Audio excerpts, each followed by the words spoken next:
जसे त्यांचे सगळे सोयरे पोटजाती उपजाती घेतल्या म्हणून आमचेही घ्या.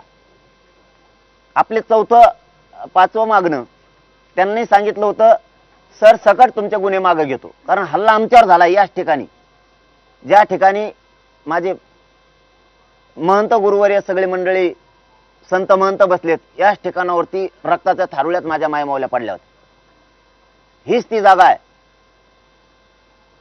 की या जागेवरती रक्ताच्या थारोळ्यात आमच्या आई बहिणी समाजाच्या पडल्या होत्या. त्यावेळेस त्यांनी आमच्यावरच केस झाल्या 307 सारख्या आमच्यावर, आम्ही मार खाऊन. म्हणून त्यांनी सांगितलं होतं की ह्या सगळ्या खोट्या केसेस झालेल्या आहेत. त्यावेळेस ते मीडियात पण आलेलं आहे. आम्ही या सरसकट राज्यातल्या सगळ्या केसेस मागे घेतो, आणखीन घेतलेल्या नाहीत.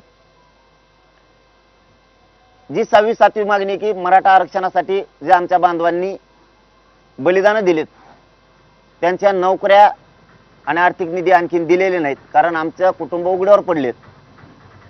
यांच्या भावनेशी मुख्यमंत्र्यांनी खेळायला नाही पाहिजे, कारण